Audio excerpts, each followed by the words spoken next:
నమస్తే. Welcome to VSB Telugu audio novels or కథలు. కథా శీర్షిక అమ్మ లేని జీవితం. రచన పంతంగి శ్రీనివాసరావు గారు. చదువుతున్నది ధనలక్ష్మి. ఇక కథలోకి వెళితే, ఆ ఆశ్రమంలోకి అడుగుపెట్టాడు రాజేంద్ర. ఆశ్రమం అంటే అది ఆధ్యాత్మిక ఆశ్రమం కాదు, అంతకు మించి మానవాళి అభ్యున్నతికి అహర్నిశలు శ్రమించిన పుణ్యమూర్తులు శేషజీవన ఆవాసం. అదే వృద్ధాశ్రమం. సంతతి ఉండి అనాథులుగా ఒంటరి జీవితం గడుపుతున్న మానవతామూర్తుల కొరకు నెలకొల్పిన పుణ్యధామం. అలా అడుగుపెట్టిన రాజేంద్ర ప్రతి ఒక్కరిని ఆప్యాయంగా పలకరించసాగాడు. ఒంట్లో సత్తువ ఉన్నవారు, లేనివారు, వయోభారం మీద పడినవారు, అలా సరికొత్త జీవనానికి అలవాటు పడినవారు వారందరూనూ. ఆ రోజు ప్రత్యేకంగా భోజనం తన ఖర్చులతో ఏర్పాటు చేశాడు. పిండి వంటలతో కూడిన విందు భోజనం అది.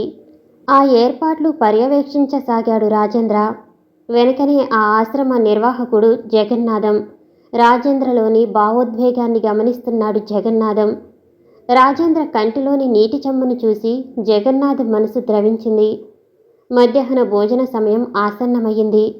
నడవలేని కొంతమంది వృద్ధులకు చేయూతనందించాడు రాజేంద్ర. అందరూ డైనింగ్ టేబుల్ ముందు కూర్చున్నారు. రాజేంద్ర తాను వచ్చేటప్పుడు కొందరు మిత్రులను తనతో పాటు తీసుకొచ్చాడు. అక్కడ పనివాళ్ళున్నా వారి సహకారంతో తనే అందరికీ వడ్డించసాగాడు రాజేంద్ర. అందరి వైపు ఎంతో అభిమానంగా చూడసాగాడు. వారు తృప్తిగా భోజనం చేసే తీరు చూసి అతని కళ్ళు చిప్పిల్లసాగాయి. ఆ వృద్ధాశ్రమానికి తరచూ తనకు తోచినంత విరాళం ఇస్తున్నాడు కూడా. ఆ రోజెందుకో ఎనలేని తృప్తి. కోట్లు సంపాదిస్తున్నా కూడా లభించని ఆనందం ఆ ఒక్కరోజే, ఏడాదికి ఆ ఒక్కనాడే రాజేంద్రకు దక్కుతుంది. ఎందుకంటే ఆ రోజు రాజేంద్ర మాతృమూర్తి పద్మావతి వర్ధంతి రోజు. తన పెళ్లి రోజు మరిచిపోయినా ఆ రోజును మరిచిపోడు రాజేంద్ర. కార్యక్రమం అనంతరం ఆఫీస్ రూంలో కూర్చున్న రాజేంద్రను ఏవేవో ఆలోచనలు అలుముకుంటున్నాయి. అంతుచిక్కని భావోద్వేగానికి గురవుతున్నాడు రాజేంద్ర. ఆలోచనలను భగ్నం చేస్తూ జగన్నాథం, రాజేంద్ర గారు, మీ అమ్మగారు ఎంతో అదృష్టవంతురాలు. తరచూ ఆమె జ్ఞాపకాలతో తేలియాడుతూ ఆమె పేరిట ఎన్నో వితరణ కార్యక్రమాలు చేస్తున్న మీ వంటి కుమారుడిని కన్నందుకు పుణ్యలోకాల్లో ఉన్న ఆమె ఆత్మ శాంతిస్తుంది అన్నాడు. కానీ నేను మాత్రం చాలా దురదృష్టవంతుడిని జగన్నాథం గారు. నాలోని చింతన నా చితి ఆరిపోయినా తీరదు.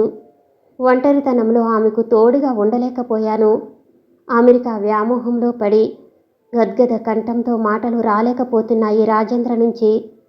మీరలా బాధపడకండి రాజేంద్ర గారు. పెద్ద మనిషి, కాలం తీరిపోయింది. ఆమె పేరిట ఎన్నో సత్కార్యాలు చేస్తూనే ఉన్నారు. ఎంతో సంపాదించారు. నలుగురికి సాయపడుతున్నారు. అన్నీ ఉన్న అదృష్టవంతులు అంటూ సానుభూతి వచనాలు పలికాడు జగన్నాథం. అన్నీ ఉన్నాయి జగన్నాథం గారు, కానీ అమ్మ మాత్రం లేదు. అమ్మ నా కోసం ఎన్నో సుఖాలు వదులుకుంది. నాన్నకంటే నన్ను ఎంతో ప్రేమగా చూసేది. నాకెన్ని ఉంటేనేమి, అమ్మ లేదుగా. ఆమెకు అండగా ఉండవలసిన సమయంలో నేను ఉండలేకపోయాను అంటుంటే రాజేంద్ర కళ్ళ నుండి నీళ్లు ధారాపాతంగా వర్షిస్తున్నాయి. అయినా సమయానికి వచ్చారు. మీ చేతుల మీదుగా అన్ని కార్యక్రమాలు శాస్త్రోక్తంగా జరిపించారు. ఇంతకంటే తల్లి రుణం ఇంకెలా తీర్చుకోవాలి? సముదాయించే ప్రయత్నం చేయసాగాడు జగన్నాథం. అది మీ సహకారం వల్లనే. నా కోసం మా అమ్మ పార్థివ దేహాన్ని నేనొచ్చే వరకు భద్రపరిచారు. కనీసం 4 సంవత్సరాల ముందు వచ్చిన ఆమెతో నా అనుభూతులు పంచుకునేవాడిని. ఆమె ప్రేమకు ప్రతిఫలంగా నేనేమిచ్చాను చెప్పండి?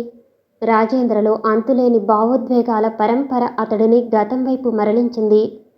ఉన్న ఒక్కగానొక్క కొడుకువి, మాకు తోడుండక అమెరికాకు వెళ్తావా? మనకున్న ఆస్తిపాస్తులకు తక్కువేముంది? నీకు ఇక్కడనే మంచి జాబ్ వస్తుంది కదా. నచ్చచెప్ప చూశాడు తండ్రి ప్రకాశరావు. చూడండి, మీకు నేను, నాకు మీరు. వాడు ఇష్టపడుతున్నాడు. వాడి కోరికకు మనం అడ్డు చెప్పటం భావ్యం కాదు. ఇప్పుడు వచ్చిన ఛాన్స్ వదులుకుంటే రేపు వాడు జీవితాంతం అసంతృప్తి పడతాడు.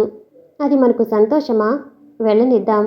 రెక్కలు వచ్చిన పక్షులు ఎగరక మానవు అంటూ ఒక పక్క కొడుకు నిర్ణయానికి వత్తాసు పలుకుతూనే మరొక పక్క భర్తకు నచ్చచెప్పే ప్రయత్నం చేయసాగింది పద్మావతి. అమ్మ తనకెప్పుడూ సపోర్టే. తన ఆనందాలను అభిరుచులను కాదనదు. తన ఇష్టాలకు అడ్డు చెప్పదు. తల్లి మీద మరింతగా ప్రేమ ఉప్పొంగింది రాజేంద్రకు. ప్రకాశరావు మంచి హోదాలో ఉన్న గెజిటెడ్ ఆఫీసర్. తండ్రి ఇచ్చిన సంపద ఉంది. మాదాపూర్లో విలాసవంతమైన విల్లా, ఓ 4 బంగళాలు, వాటిల్లో పోర్షన్లు, 1,00,000కు పైబడి కిరాయిలు. అందుకే రాజేంద్రను ఏ లోటు లేకుండా పెంచారు. అన్నీ ఉన్నాయని కెరీర్ను నిర్లక్ష్యం చేయలేదు రాజేంద్ర. ఇంజనీరింగ్లో మెరిట్ విద్యార్థిగా నిలిచాడు. అయినా ఎందుకనో అమెరికాకు వెళ్ళాలని, అక్కడనే ఎంఎస్ చేసి మంచి జాబ్లో స్థిరపడాలని అతని వాంఛ. ఆ దేశ లైఫ్ గురించి విని వ్యామోహం పెంచుకున్నాడు. వాస్తవానికి తల్లిదండ్రులను, అందులోనూ ముఖ్యంగా అమ్మను వదిలి వెళ్ళాలంటే కొంచెం బాధగానే ఉన్నా అమెరికానే అతని లక్ష్యంగా అతని ఆలోచనలు అమెరికా చుట్టూనే పరిభ్రమించసాగాయి. ప్రకాశరావుకు అంతగా ఇష్టం లేకపోయినా, ప్రియపుత్రుడిని వదిలి ఉండటానికి మనసు అంగీకరించకపోయినా రాజేంద్ర ఇష్టానికి పద్మావతి విముఖత చూపలేదు. పద్మావతి కూడా ఒక్కటే ఆలోచించింది. ఈరోజు కొడుకుని వెళ్లకుండా ఆపుతారు. రాజేంద్ర మంకుతనం తమకు తెలియంది కాదు. తమ గౌరవానికి భంగం కలగని విధంగా అతని అభిష్టాన్ని మన్నిస్తే తమ పెద్దరికం నిలబడుతుంది. అమెరికా వెళ్ళాక ప్రతిరోజు తల్లితో మాట్లాడకుండా ఉండలేకపోయేవాడు రాజేంద్ర.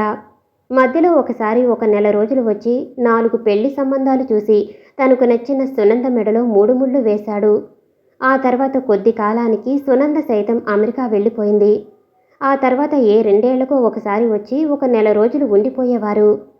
ప్రకాశరావు రిటైర్ అయ్యాక ఒకసారి సతీ సమేతంగా అమెరికా వెళ్ళి రావాలని ప్లాను. అయితే దురదృష్టవశాత్తు అతను పదవీ విరమణ పొందిన 2 నెలలకే హార్ట్ అటాక్. కన్నీళ్లతో వచ్చాడు రాజేంద్ర. తండ్రి నిర్జీవ దేహాన్ని చూస్తుంటే, పద్మావతి గుండెలు బద్దలయ్యేలా విలపిస్తుంటే అంతా అగమ్య గోచరంగా అనిపించసాగింది రాజేంద్రకు. తాను ఇండియాలో లేకపోయినా అమ్మా నాన్నలు హ్యాపీగా ఉంటారని భావించాడు. అయితే విధి ఇంత కర్కశత్వం. అనతి కాలంలోనే ఇలా జరుగుతుందని ఊహించలేకపోయాడు రాజేంద్ర. అన్ని కార్యక్రమాలు అయిపోయాక తల్లి వద్దకు వచ్చి ఆమె ఒడిలో తలపెట్టుకున్నాడు రాజేంద్ర. ఆమె నయనాల తడి ఆరలేదు.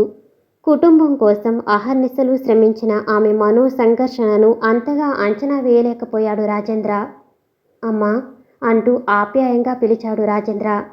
అతని జుట్టు ఆప్యాయంగా నిమురుతూ ఉండిపోయింది పద్మావతి. అమ్మా నువ్వు నాతో వచ్చేయ్. నానలేని లోటు తీర్చలేకపోయినా అతని కంఠం నుంచి మాటలు స్పష్టంగా రావటం లేదు. చూడు రాజు, నేను నాన్న ఈ ఇంట్లో కలిసి కాపురం చేశాము. ఇక్కడ ఉంటే ఆయన జ్ఞాపకాలతో నాతో ఉన్నట్టే భావన కలుగుతుంది. నా శరీరంలో సత్తువ ఉన్నంత వరకు పర్వాలేదు. లేనప్పుడు ఎవరినైనా సహాయంగా పెట్టుకుంటాను. నా గురించి నువ్వేమీ వర్రీ అవ్వకు. నువ్వు ఆనందంగా ఉంటే నాకది చాలు అని చెప్పింది పద్మావతి. అలా మధ్యలో 2 సార్లు అమెరికాకు వెళ్ళి 4 నెలలు ఉండి వచ్చింది పద్మావతి. ఎందుకు అక్కడ ఆమెకు ఉండటానికి మనస్కరించలేదు.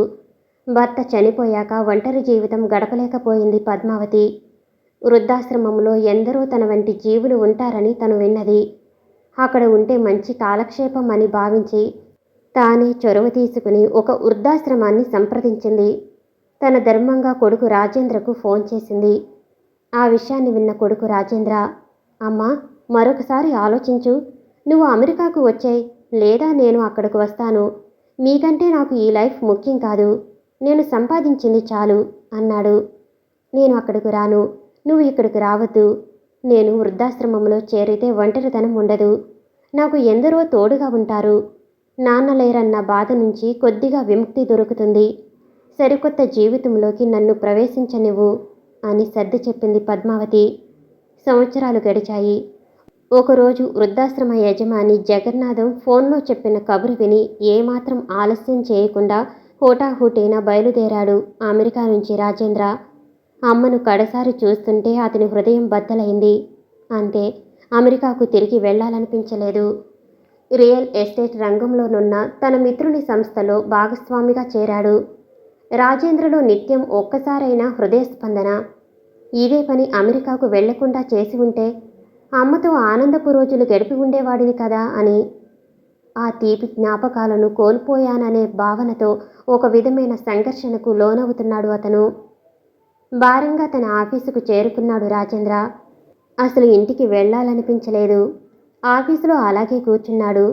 ఇంటి నుంచి సునంద ఫోన్. ఏమండి, చూసి చూసి ఫోన్ చేస్తున్నాను. ఇవాళ అత్తయ్య గారి వర్ధంతి కదా, మీరింకా రాలేదేంటి? ఇక్కడ మా అత్తగారు మీరు రానిదే డిన్నర్ చేయనంటుంది అన్నది. ఓ సారీ, ఇప్పుడే బయలుదేరుతున్నాను అంటూ అరగంటలో ఇంటికి చేరుకున్నాడు రాజేంద్ర. అమ్మ ఏది? ఎదురుగా వచ్చిన సునందను అడిగాడు. అలిగింది. చిరునవ్వుతో జవాబిచ్చింది ఆమె. అమ్మా అంటూ కూతురు ఉన్న బెడ్రూంలోకి వెళ్ళాడు రాజేంద్ర. సారీ అమ్మా, ఈరోజు ఆలస్యమైంది అంటూ బుజ్జగించసాగాడు తన గారాల పుత్రికను. ఇట్స్ ఓకే అంటూ అతని ఒడిలో చేరింది కూతురు పద్మావతి. తాను అమెరికాలో ఉండగా బాబు తర్వాత 5 సంవత్సరాలకు పాప, ఆడపిల్ల కావాలని కోరుకున్నాడు బలంగా. తన కోరిక ఫలించింది. తల్లి పేరు పెట్టుకున్నాడు. సమాప్తం. నేను వినిపించే ఆడియో కథలు, నవల్స్ మీకు నచ్చినట్లయితే మరిన్ని కథల కోసం షేర్ చేసి, లైక్ చేసి, సబ్స్క్రైబ్ చేసుకోండి. Thank you for watching.